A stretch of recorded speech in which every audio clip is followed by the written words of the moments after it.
Hello, hello, hello. Greetings and welcome back. Peace be with you.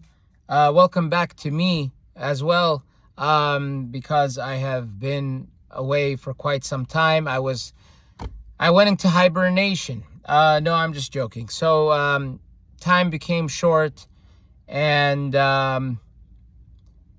if I would have made a video, it would have been like 5 minutes long, and that just... So sorry for not updating. But fortunately I figured, why not make use of a lot of the morning time and just do it that way. So good morning to you if it's morning, and if it's evening, good evening, and if it's afternoon, yeah, it might be afternoon in some parts of the world. Good afternoon to you. So anyway, we have a lot to get to, but I will still maintain shorter lengths for the videos. So I hope you all are doing well. If this is your first time, welcome back. You're included. Welcome. But you're included in welcome back as well. So everyone's included. Everyone gets the same greeting. If this is your first time, welcome to this series. We discuss the history of Eritrea, the story of a land and its people, using the text. We're following the text by Mr. Walde Jesus Ammar, Eritrea, Root Causes of War and Refugees. Last we spoke, we entered chapter 5 of his text, Eritrean refugees before 1975. We discussed the displacement of people in Eritrea, and it was kind of an introduction. So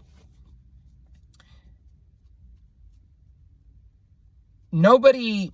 So Mr. Walde Jesus includes in his text that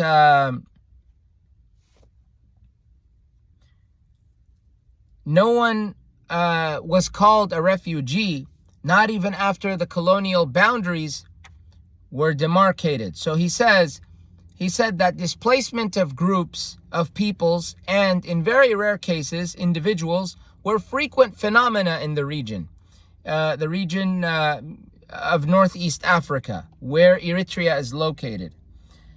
He mentions that the Arabs think the name Al-Habasha, the Arabs of his time at least, maybe they still do, they think the name Al-Habasha, Abyssinia, is derived from an Arabic word for mixture, describing the constant mixing up of people in the region, constant mixing. But so I believe there was a word, or is a word, that was called, that had a similar sound. It may have been Habasha itself, the word Habasha meaning the word itself, to describe an Arab group of people in Arabia that were mixed, that did not have any affiliation to any one tribe.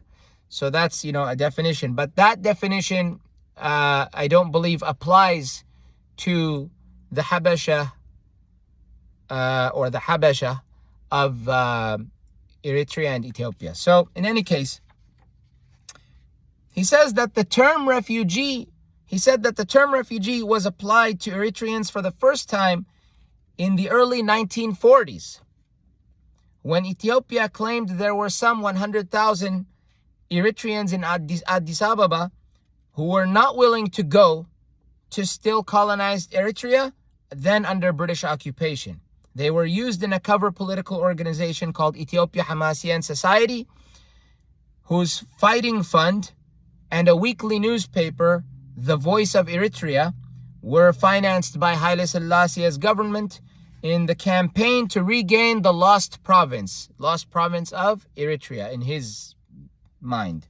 You can find that in Travaskis as well. So we spoke about that and what the refugees generally, went through. We mentioned Walde Ab, Walde Mariam, who he narrowly escaped Ethiopian assassination attempts on his life. I believe it was 7 times that they tried to kill him.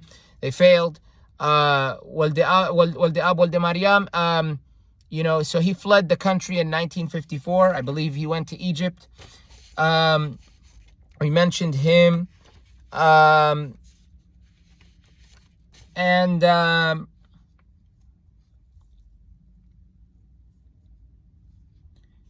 Yes, so we talked about, it was a very deep introduction, very short but deep, relatively short but deep. So, we mentioned political persecution and economic strangulation, but we didn't go that deep into them because they're still yet to come. So,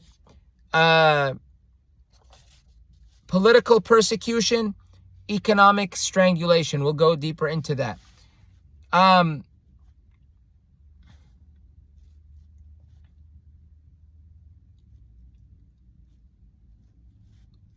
So this warfare in the third world requires a flexible definition, like the Organization of African Unity's Refugee Convention of 1969, which takes into consideration generalized conditions of violence as strong push factors.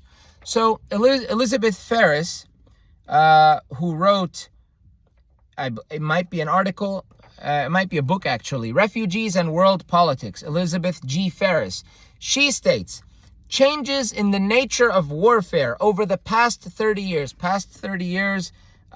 was published in 1985, so she's talking about at the very latest, 1985, prior to 1985, over the past 30 years. So changes in the nature of warfare over the past 30 years have affected the nature of refugee movements. A shift towards guerrilla warfare and involvement of peasant populations has produced a much higher population of civilian casualties than earlier wars fought almost exclusively between professional soldiers. Very, very important quote, an important thing to keep in mind, because this applied then and it applies now probably more than ever with all these crazy weapons, with the nukes that were used in Hiroshima and Nagasaki in Japan. More than ever, civilians are part of the battlefield, and they're civilians. So she said that a shift towards guerrilla warfare, people fighting, hiding behind buildings, hiding, in civilian areas, and next thing you know, the town becomes a battlefield. Rather than soldiers fighting soldiers, it's just people wearing regular clothes. Perhaps, they might have something of camo, something that you could get at a hunting store or something like that. I'm not saying that's where they come from. I'm just saying that any people might wear that, but they're militias or guerrilla fighters. So and they have to use they resort to guerrilla warfare, which is what the colonists in America, that's what they resorted to when they were fighting the British. They would, hide behind, hit and run type of thing, hide behind trees and fight. They learned that from the Native Americans. While the British were exercised or practiced or engaged in conventional warfare, where they would basically line up on a battlefield and, that type of thing, attention type of thing, about face and all this type of business. So what I'm trying to say is that there was an organized way of fighting at some point, but things started to change. So she mentions that, and because civilians ended up, peasant populations became involved. My guess is they became involved as in they got caught in the crossfire, if you will. So they ended up, so there was a much higher proportion of civilian casualties than earlier wars fought amongst fought almost exclusively between professional soldiers. The relevance of this description to the third world refugee phenomena since the early 1960s will be manifestly demonstrated alongside the growth of the Eritrean liberation movement. So we're going to see now what it is that led to refugeeism. This is one of the titles of the book, Root Causes of War and Refugees. Let's get into it. Before anything, I begin in the name of God, the compassionate, the merciful, the one true God. Let us begin. Causes of flight. Number one, political persecution. What does that mean? Let's see. Persecution of individuals known for their opposition to the union with Ethiopia were continuous throughout the period concerned. So individuals known for their holding a position against Ethiopia were this was continuous throughout the period concerned, meaning that period. The due process of law existed only in the legal codes. Persons suspected of harboring nationalist sentiments were being imprisoned for many years without trial. So the law, just in the books. What's happening on the ground? Complete opposite. So just because someone was a nationalist, meaning, by the way, just to make it clear, because sometimes in Islam and even Christianity, by the way, Orthodox Christianity, there is an article I have read regarding nationalism. So nationalism is something that I want to make clear on this platform. Nationalism could lead to evil or it could be good. That nationalism, which is, I'll start with the evil. That nationalism, which consumes a person, causing him to be so proud that everyone else is basically not me. You're not me. I'm Eritrean. I'm Chilean. I'm Bolivian. I'm Egyptian. I'm this, I'm that. This is, and to the point where you start to become kind of, if you hear like a neighboring country or you hear other people of another place that you may have a rivalry with due to politics, you start to just, talk, you badmouth them, and that's not the way. Not in Islam, not in Christianity. If you worship a country and you worship, a land, then that's a whole, then that's your religion. That's the bad nationalism. That involves this pride, this arrogance. That's the bad nationalism. Good nationalism is where you're only fighting for the rights of a people that, yes, you have things in common with, but like Eritrea, you share a common struggle as well as a common adversary. So you come together as Eritreans in order to resist that adversary. That's a good nationalism, because your aim is not to hurt anyone. Your aim is not to badmouth Ethiopians. Your aim is to badmouth Ethiopian governing systems and their leaders. That's the enemy, not the people. The people might be living under oppression as well, and they were.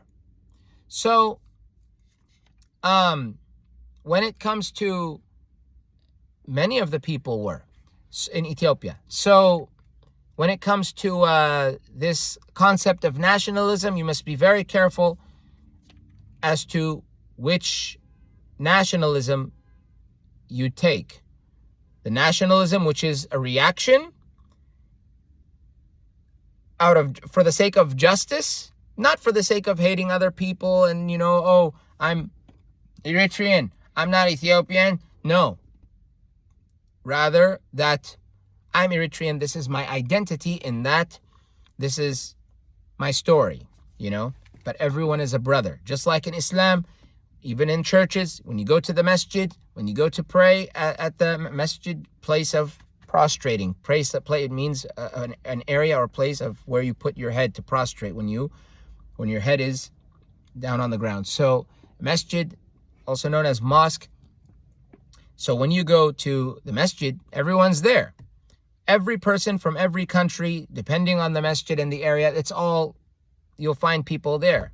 The person leading the prayer might be Ethiopian. The person leading the prayer might be Eritrean. He might be Afar. He might be Blen. He might be anything. So, by the way, happy Friday to you. It's Friday here, so happy Friday to you guys. Jum'ah Mubarakah, blessed Jum'ah. Mala to you, it means that it's a blessed Jum'ah. So the due process of law was just something in the books. If you were suspected of holding nationalist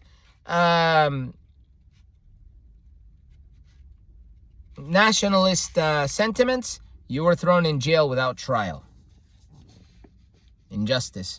There were some 3,000 political prisoners in Eritrea, all in Eritrea because Ethiopia had the control of Eritrea, it's false control. In Eritrea already in 1963, 3,000 already in 1963. So 2 years after the revolution started, the armed struggle, that is. A year after the federation was dissolved. Federation was dissolved in 1962. So if I'm not mistaken. Yes. So human rights, in short, were non-existent. Human rights, what's that? That's happening now in Ethiopia and Eritrea. And Eritrea. So anyone who had a relative in the liberation movement was considered an accomplice. You're working with the enemy. But I'm just a family member. Doesn't matter. You're guilty by association, familial association. You're going to jail. That's how it worked. Imagine this terror. Rather than building a land, building a society, and competing for the sake of not because you want to be better than anyone, but because you want to competing in that we're racing towards positive.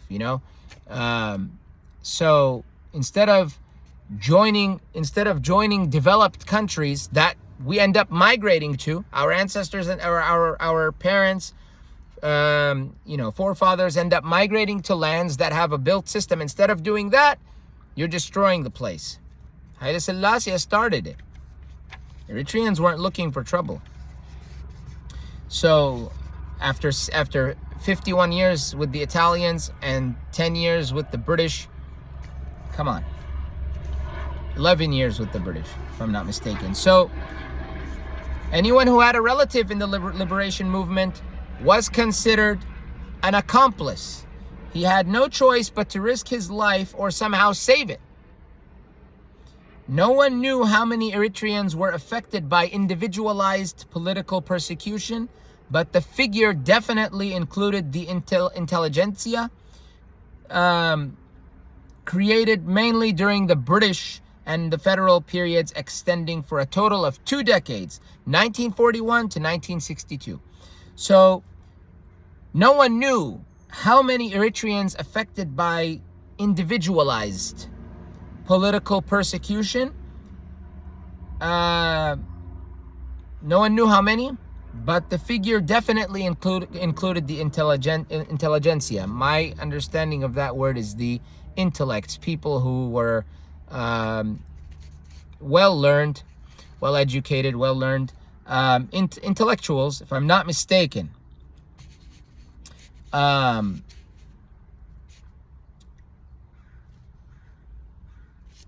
Which were created mainly during the British period. Because remember, the British, they were the ones who kept the brain full of the Eritrean, but the stomach empty. Whereas the Italians, they were the opposite. Keep your stomach full and keep this empty. Keep your head empty. That was their strategy. So anyway, so 2 decades, created mainly during the British and the federal periods. So both the British and the federal periods, extending for a total of 2 decades, 1941 to 1962. and the petty bourgeoisie in the urban centers.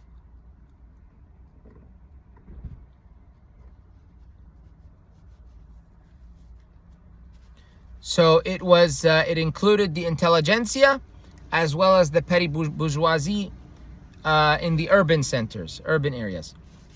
Number 2, economic strangulation. Economic strangulation. Economy is one of the biggest topics when it comes to Eritrea and Ethiopia. The Ethiopian I'm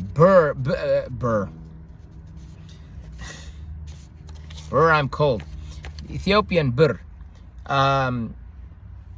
I'm not mistaken, it's against the dollar.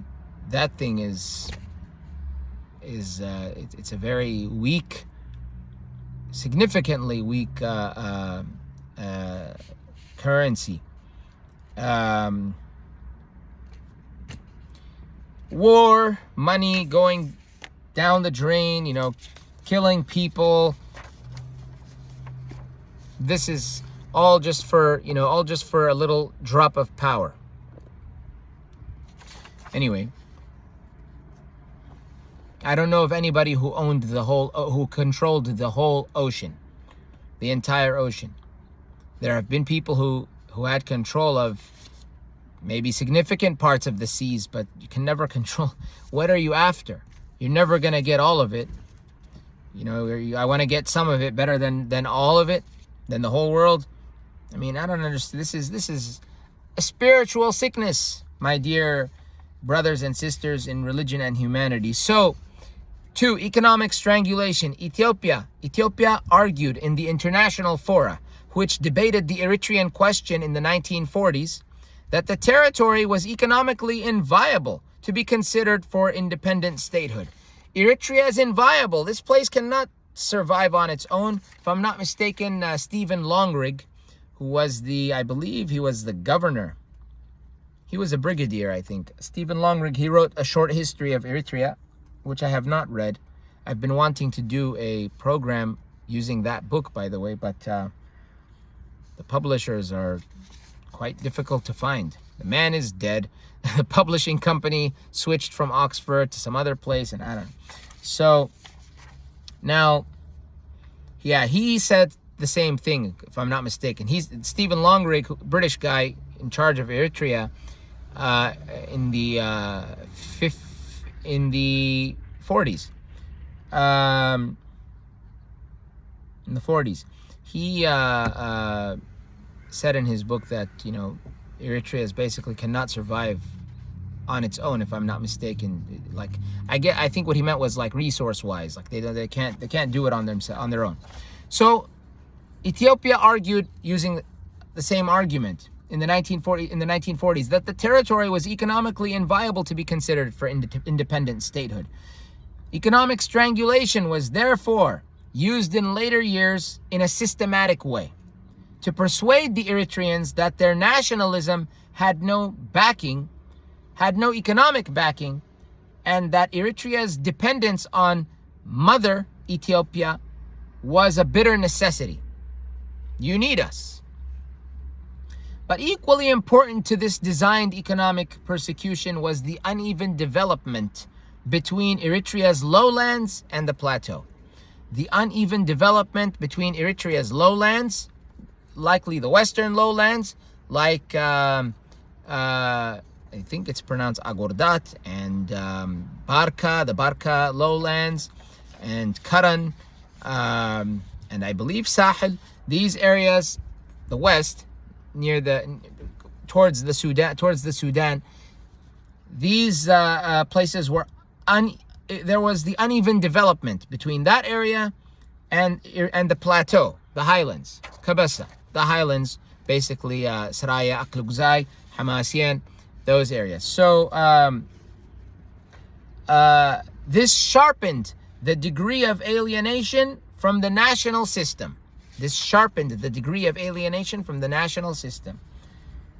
This is found in Forging, it might be an article, Forging a Nation, The Eritrean Experience, by Lionel Cliff, found in the Third World Quarterly, which I would think is a magazine.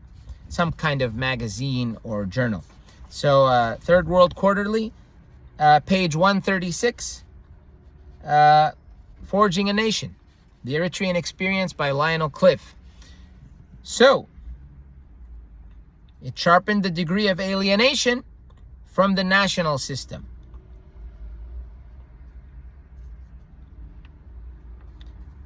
From the national system of Eritreans in general, but the lowlanders in particular. So it sharpened the degree of alienation from the national system of Eritreans in general, but the lowlanders in particular, those who come from the western lowlands. It was an important factor in the Eritrea of the 1960s and the early 1970s. It was an important factor. This was an important matter in the Eritrea of the 1960s and 70s, early 70s. Those who bore the brunt of real political persecution and the concomitant economic noose were the urban traders and businessmen, many of them Muslims.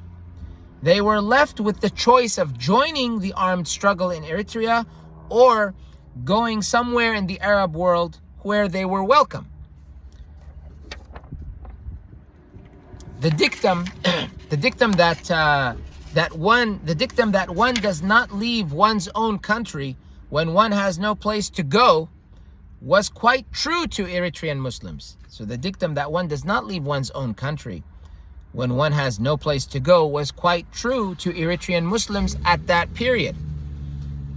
Aristide, it might be Aristide or Aristide Zolberg, a political scientist with special interest in refugees as actors in the dynamics of international relations, stated that, quote, what made the Calvinists refugees was not only persecution by Louis XIV in France, by Louis XIV, but also their recognition by other countries' political authorities as people to whom asylum and assistance was due. So again, what made the Calvinists refugees was not only persecution by Louis XIV, the king, by Louis XIV, but also their recognition by other countries' political authorities as people to whom asylum and assistance was due. So that's another. So one of the reasons was Louis XIV. The other reason is because other countries recognized those folks as people in need, as people seeking a safe haven, people seeking refugees. And you can find this in Escape, I guess it's a book, Escape from Violence, Conflict and the Refugee Crisis in the Developing World, published by Oxford, UP 1989, page 6. Aristide R. Zolberg, A. Surki, S. Aguyayo, these three people were involved with this text. So that's what he said.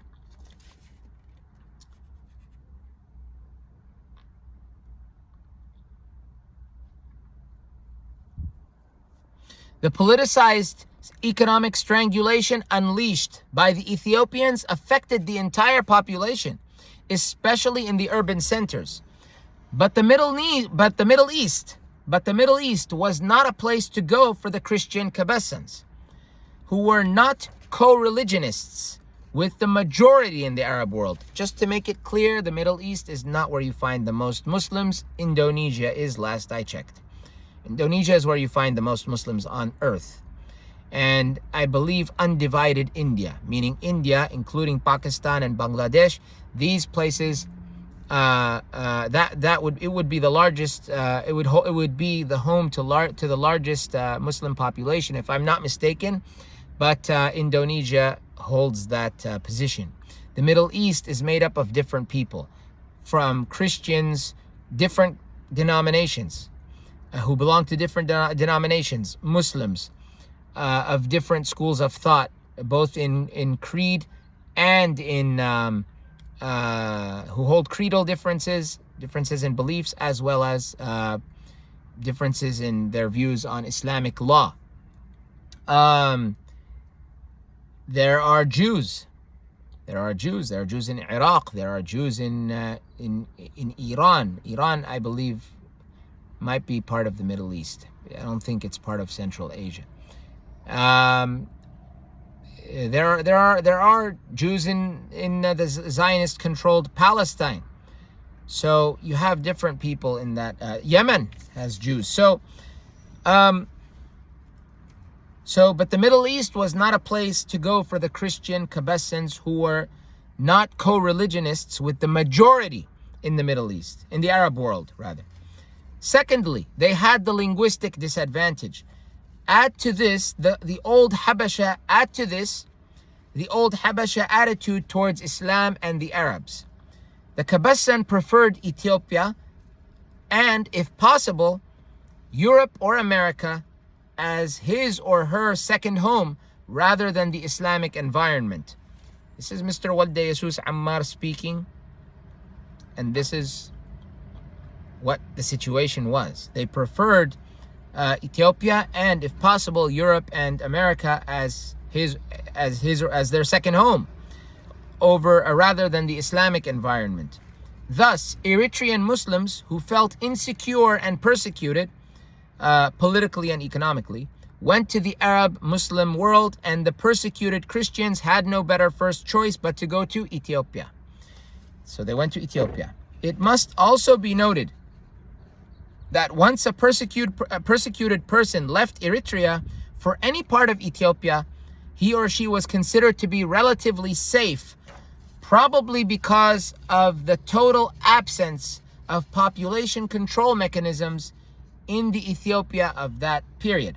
Again, so it should be noted that once a persecuted person left Eritrea for any part of Ethiopia, meaning he went to Ethiopia, be it Tigray, Wallo, Afar region, the Addis Ababa, Shewan area, southwest, wherever you go.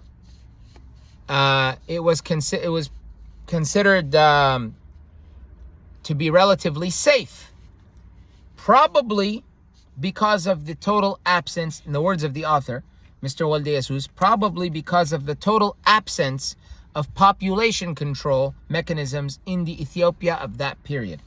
There's a footnote. One good example is that Michael Gaber was one of the revolutionaries. He was Blaine. He wrote a book called The Blaine of Bogos. Those of you who want to understand more about the Blaine, the Agos of the North, the Agos of Eritrea, you should refer to a book called The Blaine of Bogos. The T-H-E, Blaine. B as in boy, L as in Larry, A as in alpha, and N as in Nancy. So the Blaine, B-L-I-N of O-F, Bogos. That was the name of the current area in the old days. Bogos, B-O-G-O-S, B-O-G-O-S, the Blaine of Bogos. Type it in like that in Google. You will find the PDF. The hard copy might be in the homes or libraries of those who have had it from a very long time ago, but you can find the PDF, and if you want to, have it on hand, print it out, and you'll be fine when it comes to that matter. But the Blaine of Bogos, Mr. Michael Gaber, during the revolution, wrote the book. Actually, I'm not sure if it was written during the revolution. At least towards the end of the revolution. No. I think it was written before, because he was that paper was for the was to be submitted, I believe, to the University of Addis, what is known as the University of Addis Ababa, if I'm not mistaken. So, because it was, I believe, it was a it was a text to be submitted to that faculty or university. So,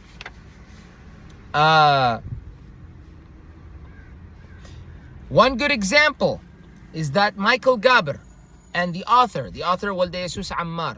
They were both, I would think, at the very least, Catholic, because they're both blind. My understanding is that Mr. Walde Jesus Ammar is blind. So they both left Asmara. They left Asmara, Michael Gaber and the author, they left Asmara in early September 1965. Early September 1965. So 4 years after the revolution. Almost exactly 4 years after the practically, yes, exactly 4 years after the revolution started, they left Asmara to escape arrest because former classmates Walde Dawit and Sayum, who came from Kassala to Asmara to organize ELF cells, Eritrean Liberation Front cells, occupational who came from Kassala in Sudan to Asmara to organize ELF cells, occupational categories, were arrested, and all those who were collaborating with them endangered. All those who were collaborating with Walde Dawit and Sayum, who were former classmates of Michael Gaber and Walde Jesus Ammar, they were arrested, and all those who were collaborating with them were endangered.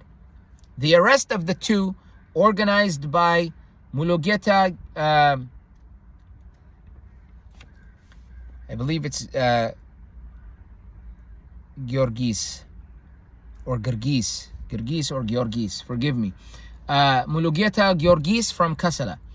The arrest of the two, organized by Mulugeta Georgis of Kassala, also affected author's former teacher Sayum Nagasi, who was at a meeting with the ELF emissaries on the 30th of August in 1965.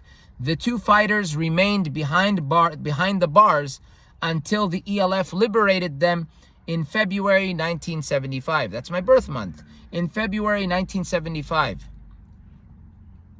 With other 1,000 prisoners held in Ethiopia's Sambal, Asmara, and Adikwala Gauls. So they were freed by the ELF in 1975, by the ELF, who was still around at that time, with other 1,000 prisoners held in Ethiopia's, I think it might be Sambal, Asmara, and Adikwala Gauls. Even though I'm blind, by the way, I have a relative who was born in Adikwala, because Adikwala is in the highlands. So in any case, that's so Michael Gaber and Walde Jesus Ammar, they left Asmara and went to Ethiopia to escape arrest, which is a wise move, because why would you want to be arrested, and what good will you do from a prison cell? So part of being a revolutionary is to escape that, is to evade or avoid that. But if you get caught, it doesn't mean you are weak. No, it doesn't mean you are weak at all. It's just it's a consequence that could happen to anyone. And if someone hears that, oh, so-and-so got arrested, that person, having heard of it, now knows, okay, this could happen to me. I'm getting out of here. So let's finish up this section, because there's more. We'll continue on the next session, and it will be, God willing, the day after tomorrow. So it must also be noted that once a persecuted person left Eritrea for any part of Ethiopia, he or she was considered to be relatively safe, probably because of the total absence of population control mechanisms in Ethiopia of that period. To be honest, I don't know exactly what it means when it says absence of population control. My best guess is that no one's really gonna know who you are. They're not gonna know that you are affiliated with the ELF or not, because there's no population control, so they're not gonna really know. You're just another person in this land, whether you're part of the ELF or you're associated with the revolution in any way, you have ties, Nobody really knows, because there's no at the time there was a total absence of population control mechanisms. So, and I would guess that also includes that, like, you're coming in here, okay, you're not going to be sent to a refugee area. You see, now Eritreans, a lot of them, I would say a lot, if not, I don't know how many, but a good number of Eritreans in Ethiopia are refugees. They hold a refugee status, not a residential status. Again, I don't know about all, but those who are in Ethiopia do not hold residential status. So they had that, I guess, as a kind of population control. At that time in Ethiopia, there was no such thing, in my understanding. And I would say that Eritreans were considered Ethiopians at the time. So, for example, my mother was born in Eritrea, but the birth certificate that I hold says that my mother was born in Ethiopia, because at the time that I was born, Ethiopia was the name of the place. I can't scratch it out and put it in Eritrea, so. Though, I could probably have a word with where I was born and just say, hey, this land does not, I don't feel represented.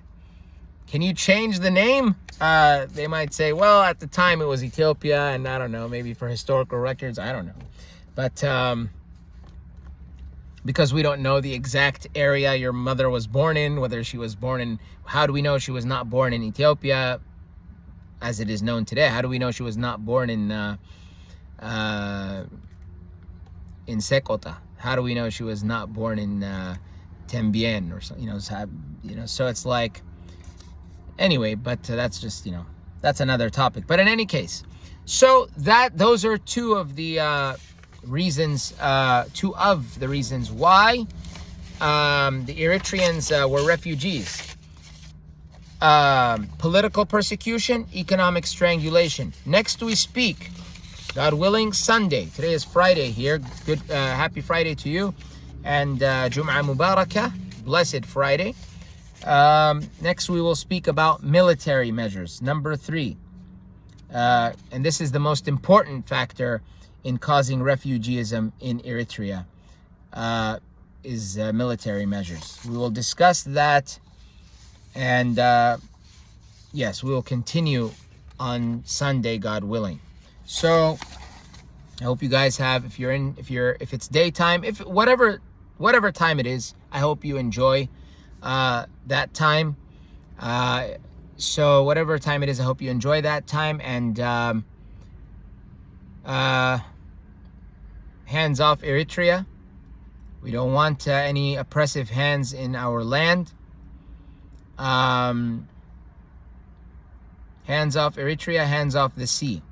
Now, every time I mention the Red Sea, I'm going to say that the Red Sea, a lot of it, is not land that my ancestors are native to. So I will not lay claim to the sea. As an Eritrean, I will say it's part of Eritrea. But the final answer goes to the Afar brothers and sisters. That's not for me to decide, because they're the ones who have had the they occupy that area, a lot of the Red Sea anyway, the southern part, the Danakil area. That's what they occupy. It's not mine. It's not my Tigrunya brothers. It's not my Bani Amir brothers. It's not my Saho brothers. No, actually it is Saho in the area, in part of it. So yes, Saho are included. But it's not my the Tigray. No, it is Tigray too. So it's, I believe Tigray, Rashaida, Saho, and Afar. They're people who have a presence along the coast, from Masawa down to Asab, and anything in between, and anything outside of that. So that's how it goes. In any case, my dear brothers and sisters in humanity, if you're Higdef, you're no brother or sister to me, until you change your ideology. You're no brother or sister to me. you were a brother and sister in humanity until whenever it was you became higdef. After that, I disown you, and many of us do. And if you disown me, I will celebrate, every time, anytime a person says that they disown me. So in any case, Eritrea is for the Eritreans, for those who truly care about Eritrea and who are against tyranny, even that tyranny which is in Eritrea. May God free Eritrea, and may God guide the people of Eritrea to the correct path, the correct spiritual path, the correct ideological path in general. Spiritual path, if it's guided, the spiritual path, God willing, everything else will be well, God willing. So that's that, and we will continue on Sunday, as I said, God willing, and I will not disappear on you guys. Hibernation is over. Okay, so anyway, see you guys next time. Take care. Peace be with you.